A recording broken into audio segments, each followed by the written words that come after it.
একটা ব্যাপার খেয়াল করেছেন? যত দিন যাচ্ছে, বুদ্ধি যত বাড়ছে, ভেতরটা যেন ততটাই ফাঁকা হয়ে যাচ্ছে। একলা হয়ে পড়ছেন, তাই না? বড্ড অদ্ভুত ব্যাপার এটা। আমরা ছোটবেলা থেকে ভাবি ইন্টেলিজেন্স বা বুদ্ধিমত্তা বুঝি মানুষকে একে অপরের কাছে টানে। আমরা ভাবি যে যত বেশি বোঝে সে তত বেশি কানেক্ট করতে পারে, কিন্তু বাস্তবটা ঠিক উল্টো। এই বুদ্ধি আপনাকে কানেক্ট করায় না, বরং আলাদা করে দেয়, সেপারেট করে দেয়। ধরুন আপনি কোনো একটা বিয়েবাড়িতে বা কফি হাউসের আড্ডায় ঢুকলেন। চারদিকে সবাই হাসাহাসি করছে, হৈহস্তি করছে, কিন্তু কিসের ওপর হাসছে? এমন কোনো বিষয় যেটা আপনার কাছে হয়তো একদমই ফালতু বা তুচ্ছ। সবাই ওপর ওপর ভাষা ভাষা কথা বলছে, সেফ খেলছে। আপনিও ভদ্রতা বজায় রাখতে একটু হাসলেন, মাথা নাড়লেন, যেন আপনিও ওই নাটকের অংশ। কিন্তু মনের ভেতরে আপনি তখন অন্য কোনো জগতে। বাকিরা যখন খাবার বা ক্রিকেট স্কোর নিয়ে মজে আছে, আপনি তখন ওই কনভারসেশনের পেছনের সাবটেক্সট পড়ছেন। আপনি প্যাটার্ন খুঁজছেন। আপনি এমন সব প্রশ্ন ভাবছেন যেটা কেউ করছে না।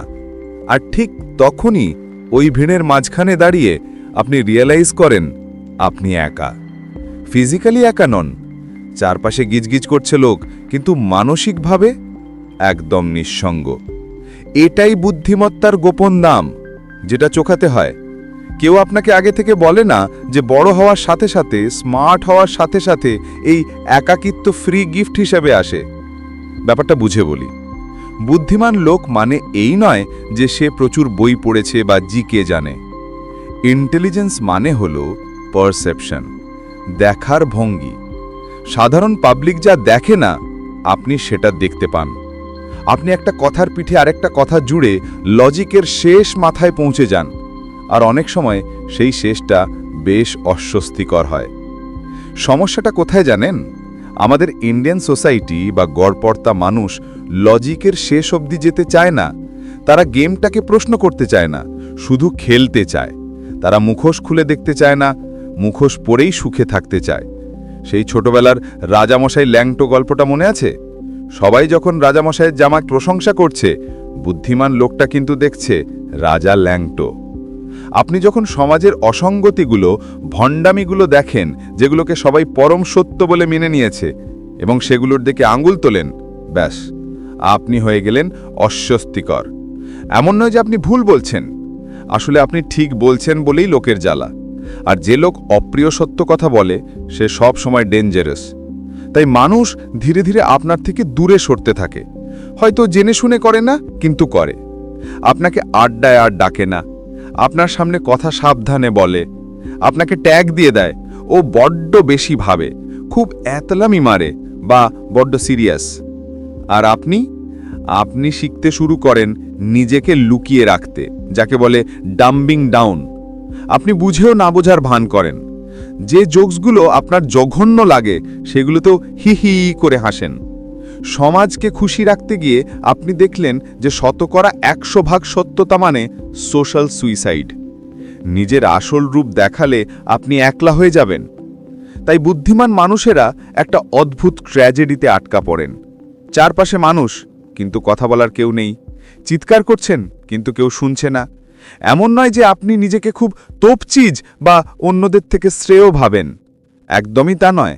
বরং আপনিও চান আর 5টা সাধারণ ছেলের মতো ওই সহজ জিনিসগুলো এনজয় করতে, ওদের মতো সস্তা বিনোদনে খুশি থাকতে।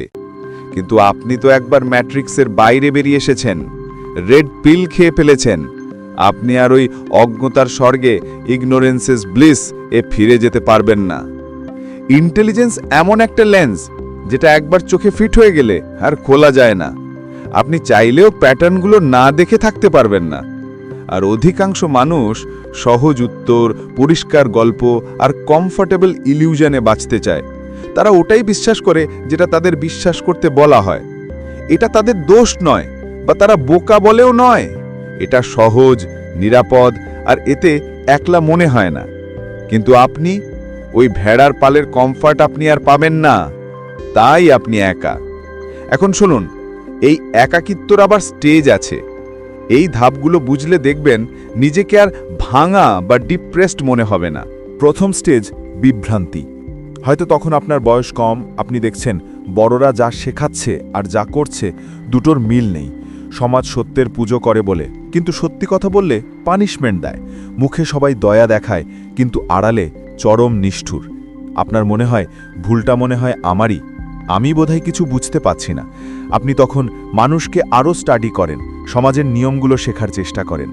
কিন্তু যতই বোঝার চেষ্টা করেন দেখেন ব্যাপারটা গোলমেলে, পুরো গেমটাই রিগড। নিয়মগুলো যার যখন খুশি পাল্টে দিচ্ছে। তখন আসে দ্বিতীয় স্টেজ, ফ্রাস্ট্রেশন। আপনি বোঝানোর চেষ্টা করেন, তর্ক করেন, অসঙ্গতিগুলো চোখে আঙুল দিয়ে দেখিয়ে দেন। যে সত্যগুলো সবাই ভাবছে কিন্তু ভয়ে বলছে না, আপনি সেগুলো বলে দেন। আর রেজাল্ট, লোকে আপনাকে পাগল বলে, নেগেটিভ বলে, ঝগড়াটে বলে। আপনি বুঝতে পারেন এরা সত্য চায় না, আরাম চায়, কমফর্ট চায়। আপনার যুক্তি ওদের সেই আয়েসে ব্যাঘাত ঘটায়, তাই আপনি নিজেকে গুটিয়ে নেন। আর এতেই আসে তৃতীয় স্টেজ, অ্যাকসেপ্টেন্স, মেনে নেওয়া। আপনি মেনে নেন যে বেশিরভাগ মানুষ আপনাকে কোনো দিন বুঝবে না। আপনার চিন্তার গভীরতা তাদের কাছে মনে হবে অন্ধকার, আপনার চুপ করে থাকাকে মনে হবে অহংকার। আপনি মেনে নেন যে জীবনের অনেকটা পথ একাই হাঁটতে হবে। আর অদ্ভুতভাবে এই মেনে নেওয়াটা আপনাকে একটা শান্তি দেয়। হ্যাপিনেস না হলেও একটা শান্তি, পিস। আপনি তখন আর নিজেকে ওদের ভাষায় ট্রান্সলেট করার চেষ্টা করেন না। আপনি একা হন, কিন্তু নিজের কাছে নিজের সৎ হন। আর এই স্টেজেই ম্যাজিকটা হয়। মাঝে মধ্যে দু একজন মানুষের দেখা পান যারা আপনার ভাষায় কথা বলে, যারা আপনাকে বোঝে। ওই ভিড়ের মধ্যে একটা বা দুটো জেনুইন কানেকশন। আর বিশ্বাস করুন, 100টা অগভীর হাই হ্যালোর থেকে ওই একটা ডিপ কানেকশন অনেক দামি। একটা অন্য অ্যাঙ্গেল দিই। আচ্ছা, এই যে একাকিত্ব, এটাকে যদি আপনি বাগ না ভেবে ফিচার ভাবুন তো, লোকাল ট্রেনের ভিড়ে যখন সবাই একে অপরের ঘাড়ের ওপর, তখন কি তারা কানেক্টেড? না, তারা শুধু এক জায়গায় জড়ো হয়েছে। ওটা কানেকশন নয়, ওটা শুধুই ভিড়। ভেতরে ভেতরে ওরাও একা, শুধু অভিনয়টা ভালো জানে। বুদ্ধিমান মানুষ হিসেবে আপনি অভিনয়টা ছেড়ে দিয়েছেন। মানুষ একা জন্মায়, একা মরে। বুদ্ধিমানরা এটা বোঝে বলেই তাদের সারাক্ষণ পাশে কাউকে দরকার হয় না নিজেকে ভ্যালিডেট করার জন্য। তাদের বোর হওয়ার ভয় নেই।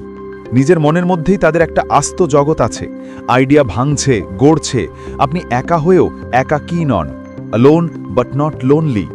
একেই বলে সলিচুড। কিন্তু আমাদের সমাজ এটাকে রোগ ভাবে, আপনাকে অসামাজিক বা ডিপ্রেসড বলে দাগিয়ে দেয়, কারণ আপনি তাদের ওই চাকা ঘোরা ইন্দুর দৌড়ে অংশ নিচ্ছেন না। এখন প্রশ্ন হলো যে ইট ইজ ওয়ার্থ ইট? এই একাকিত্ব কি ভালো? আপনি কি আপনার এই বুদ্ধি খরচ করে একটু সাধারণ হতে চাইবেন? উত্তর হলো না, কারণ আপনি চাইলেও আর বোকা হতে পারবেন না। আপনি ভান করতে পারেন, কিন্তু ভেতরে ভেতরে সেই আপনিই থাকবেন। আর নিজেকে ঠকিয়ে অন্যের সাথে মেশার চেয়ে বড় একাকিত্ব আর কিছু হয় না।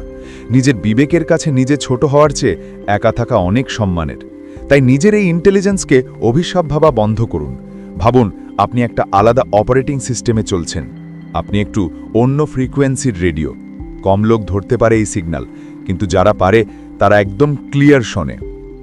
সবশেষে বলি, বুদ্ধিমান মানুষদের যে একা, সেটা কোনো ট্র্যাজেডি নয়, এটাই তাদের শক্তি।